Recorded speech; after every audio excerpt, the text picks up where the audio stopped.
The final whistle blew. The world already knows Spain lifted the trophy, but let's talk about something that never shows up on the scoreboard.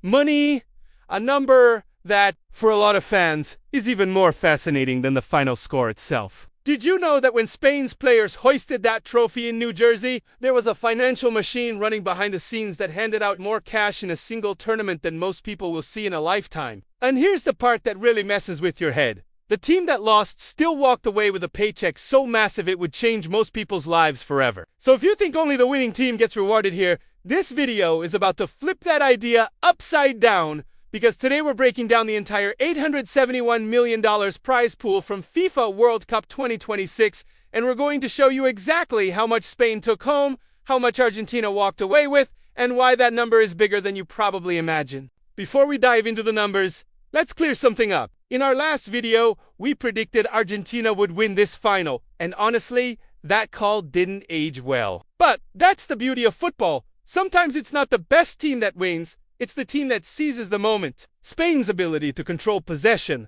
to keep the ball and slowly drain the life out of their opponents, was a different level of mastery all tournament long, and it showed up again in the final. If you want this kind of honest, no excuses breakdown every single time, go ahead and hit subscribe on Goal Verdict and drop a like on this video, because the numbers we're about to share are genuinely going to surprise you. Now, let's get into the real story. Spain earned a record $50 million for winning the title, while runner-up Argentina collected $33 million. That means one single match, one moment in extra time, created a $17 million swing.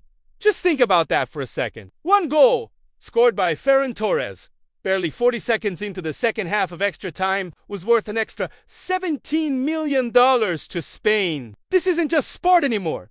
This is a financial reality where every second, every decision on the pitch carries a price tag worth millions. And here's where it gets even more interesting, because this isn't just about the final. FIFA set aside a total of $871 million for this tournament, the largest prize pool in World Cup history. Out of that, $655 million was strictly performance, meaning the further a team advanced, the bigger their payday became. The rest was made up of guaranteed base payments and preparation costs, money that every single team received, regardless of how far they went. So even if a team got knocked out in the group stage, they still didn't go home empty-handed. That system exists so smaller footballing nations aren't financially crushed just for showing up. Let's put this growth into perspective. Back in 1982, when Italy won the World Cup, the entire prize pool was only $20 million. And the champions themselves only received $2.2 million.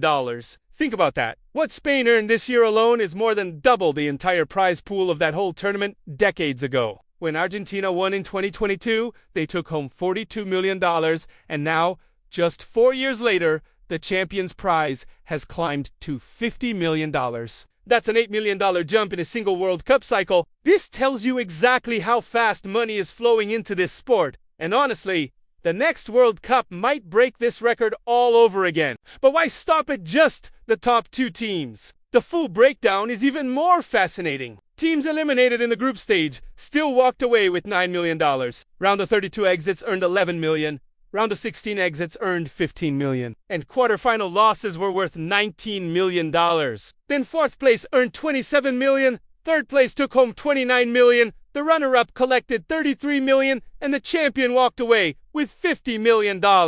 Every single round you advance adds millions of dollars to your total. It's basically a financial ladder where each step is worth a fortune. Here's another layer most people don't think about. Every participating team also received a guaranteed base payment before the tournament even kicked off, regardless of how they performed. So this isn't purely a win or lose situation, it's also a built-in financial safety net that FIFA provides to every nation involved. That's exactly why even smaller countries get so excited just to qualify, because simply making it to the World Cup already guarantees them serious financial stability. Now let's shift focus to Argentina, because even in defeat, their number is still massive. As runners-up, Argentina still collected $33 million, which, if you really sit with that number, is more than the annual revenue of plenty of actual companies. This might have been Messi's final World Cup, and emotionally, that loss surely hit hard. But financially, it was still an incredibly successful tournament for the Argentine Federation. It's one of the strangest parts of modern sports. The emotional outcome and the financial outcome can go in completely opposite directions. So here's the real question. Does all this money go straight into the players' pockets? The answer is a little more complicated than that. This prize money is paid directly to the national football federations, and it's up to each federation to decide how it gets split with the players through their own bonus agreements. Some federations are extremely generous with player bonuses, while others reinvest a large chunk into infrastructure and youth development instead. That's exactly why you often see players publicly clashing with their federations over bonus disputes,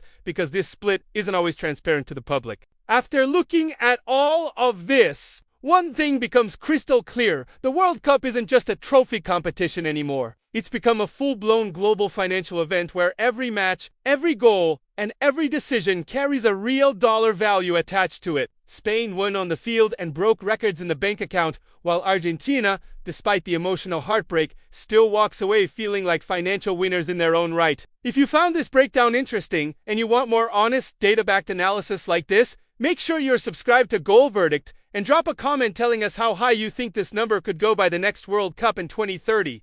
Will it smash another record? Let's find out together. See you in the next one.